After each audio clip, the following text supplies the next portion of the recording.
Bonjour à tous et bienvenue dans ce Morning Bull Live. Nous sommes le 17 mai 2024 et j'ai acheté ce bouquin il y a à peu près 25 ans et depuis il traîne sur mes bureaux successifs en espérant qu'un jour la prophétie se réalise. Eh bien c'est fait, la prophétie s'est réalisée, le Dow Jones est à 40 000, j'ai pas encore le t-shirt ni la casquette, mais j'y compte bien. En tous les cas, c'était une journée historique hier sur les marchés américains puisqu'on a atteint ce niveau mythique qu'on aura oublié dans quelques années certainement quand on sera à 50, 60 ou allez, soyons fous, 100 000. Mais en tous les cas, eh bien, c'était important de le passer et les gens ont parlé principalement que de ça. Pourtant, si on regarde un petit peu ce qui s'est passé derrière au niveau des chiffres économiques, au niveau des marchés en général, il y a quand même pas mal de choses. Et puis, on se rend compte que finalement, on arrive un peu dans un espèce de monde parfait où rien ne semble pouvoir nous arriver. Et puis, il y a deux camps qui s'affrontent. Alors là, on va regarder qui sont ces camps qui s'affrontent maintenant et quels sont les challenges de ces prochains jours.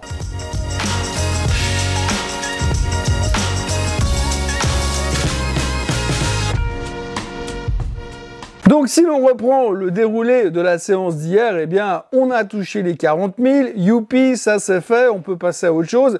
Puis, dès qu'on a passé les 40 000, on s'est dit, bon, ben, qu'est-ce qu'on fait maintenant? Alors, il y a eu quelques prises de profit.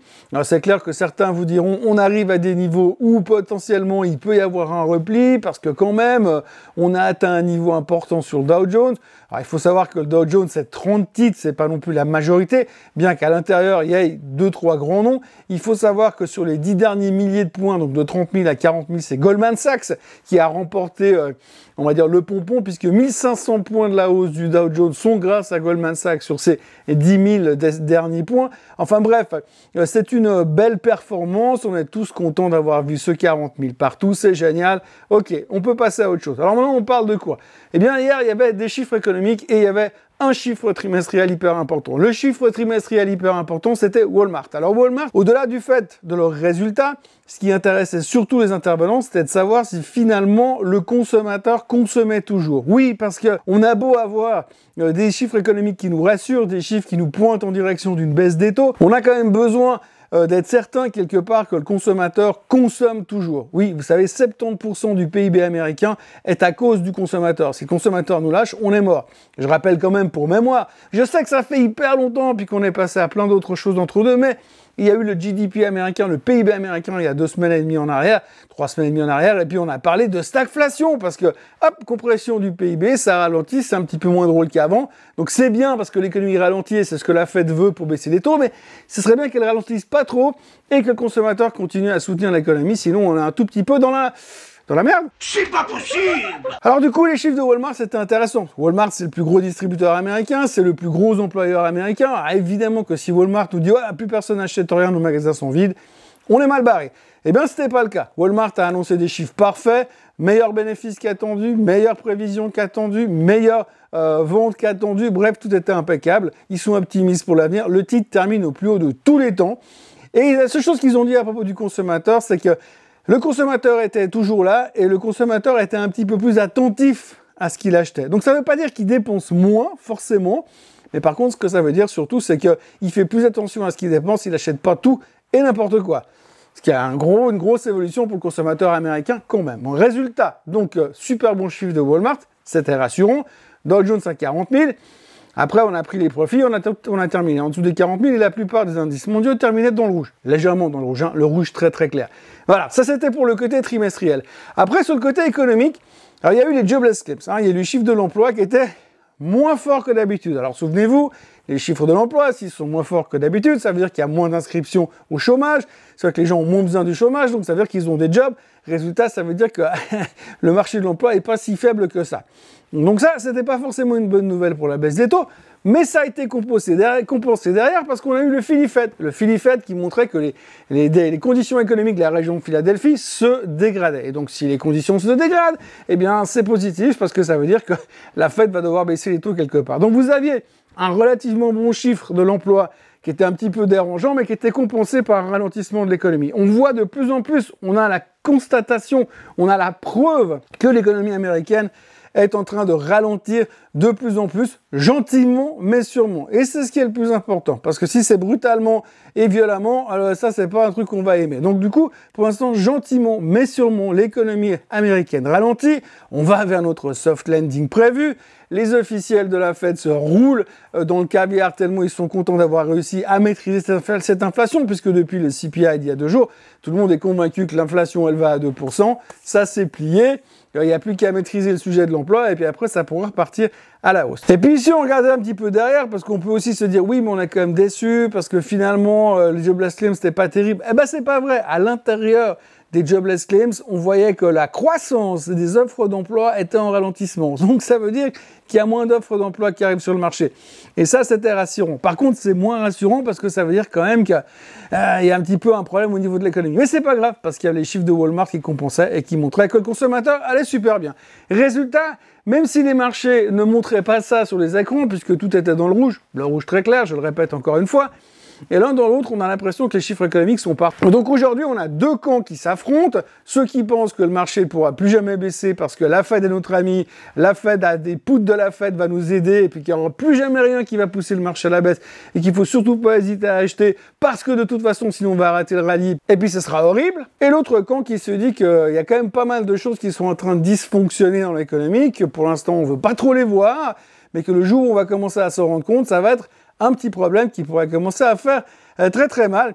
Et puis à partir de là, ce jour-là, ce sera peut-être vachement cool d'être bearish. Pour l'instant, le camp des bullish semble quand même être bien installé. Et pour l'instant, les chiffres économiques qu'on nous annonce sont tous en direction, effectivement, d'une baisse des taux. Alors quand on écoute les gens de la Fed parler, eux, ils sont plutôt pour dire, pour l'instant, on va garder les taux élevés. On va déjà voir si ce nouveau cycle d'inflation qui a commencé à baisser depuis 2 jours va se perpétuer les mois prochains, si le pétrole reste effectivement en dessous des 80 $, si l'énergie continue pas de monter, et si tout le reste ne continue pas à nous péter la figure. Et à partir de là, on pourra effectivement commencer à penser à parler baisse des taux. Cependant, le marché, lui, il a déjà calculé 70% de probabilité de voir 2 baisses de taux aux États-Unis, une en septembre, une en décembre, je vous l'ai déjà dit. On est à 70% de probabilité. C'est les mêmes 70% de probabilité qu'on avait au début de l'année où c'était certain qu'on allait baisser les taux en mars. Autant vous dire que la fiabilité de ces statistiques, il se rapproche à peu près de 0. Mais bon, voilà, ça nous rassure.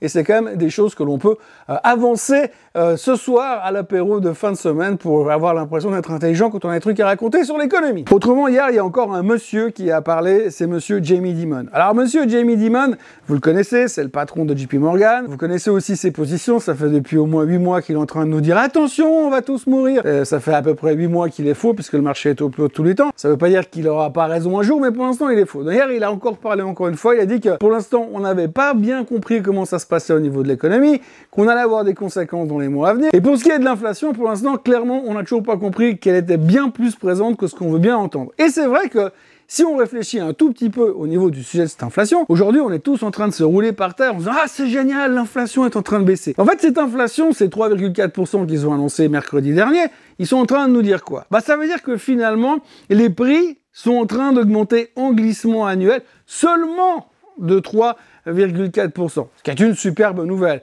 C'est clair que par rapport aux 9 d'il y a 18 mois en arrière, ça n'a rien à voir, donc c'est forcément mieux. Mais ça veut dire quoi? Ça veut dire que les prix augmentent moins vite. Mais ils augmentent toujours, hein, donc c'est ça le problème. Et ça, on a tendance à l'oublier un tout petit peu. Et si on regarde ce qui s'est passé sur l'inflation depuis 3 ans et demi à peu près, donc ça fait 37 ou 38 mois qu'on n'a plus vu une inflation aux États-Unis en dessous de 3%. Je parle pas de la Suisse, je parle des États-Unis, mais on n'a plus vu une inflation en dessous de 3% depuis 37 ou 38 mois. Donc ça fait quand même un petit moment que ça monte. Grosso modo, si vous prenez les prix d'il y a un peu plus, on va dire 37 mois en arrière, et les prix d'aujourd'hui, eh bien qu'est-ce qu'on a? Aujourd'hui, on a les prix qui ont pris 19,5% en moyenne. Alors certains plus, certains moins, bien sûr, mais l'un dans l'autre, le panier global de la ménagère, il a pris 19,5% sur 3 ans. Je ne suis pas certain que vos revenus à vous aient pris 19,5% depuis 3 ans. Je vous le souhaite, mais je suis pas certain que ce soit la réalité. Donc la problématique, c'est quand vous entendez un politicien se rouler par terre de bonne heure, parce qu'il se roulait dans le caviar et s'arrosait de champagne, sous prétexte que l'inflation a baissé de 0,1%, il faudra aussi lui rappeler que depuis 3 ans, eh bien, ça a pris 20%. Les prix eux-mêmes ont pris 20%. Et ça, il n'a rien compris, il comprend rien. C'est un peu le principe des intérêts composés, hein. Donc vous avez réinvestissé les intérêts au fur et à mesure, et ça va très très vite, ça grossit très vite. L'inflation, c'est en train de faire un petit peu pareil, sauf que c'est plus sympa de voir son portefeuille monter à cause des intérêts composés que de voir l'inflation monter à cause de l'inflation qui monte. Donc par rapport à ça, on a quand même 2-3 doutes qui commencent à poindre à l'horizon et qu'il ne faut pas complètement négliger. Pour l'instant, on s'en fout complètement. Je m'en fous. Je m'en fous. Je m'en fous. Je m'en fous. Je m'en fous. Je m'en fous. On est d'accord, mais dans la réalité de l'économie de tous les jours, il ne faut pas oublier qu'effectivement, vous payez juste 20% plus cher le même truc que vous payez 20% moins cher il y a 3 ans. Donc ça, c'est la réalité. Les 3,4% qu'on nous a sortis mercredi soir, le fait que l'inflation ne monte que de 0,3% ce mois, c'est du pipeau à côté. Oui, c'est vrai, c'est moins pire, mais dans la réalité, c'est toujours plus cher. Pour nous, en tous les cas, pour nous les consommateurs. Maintenant, Wall Street a cette capacité inouïe de se foutre totalement de ce qui se passe dans la vie des consommateurs, même si les gens de Wall Street sont aussi des consommateurs, bien sûr.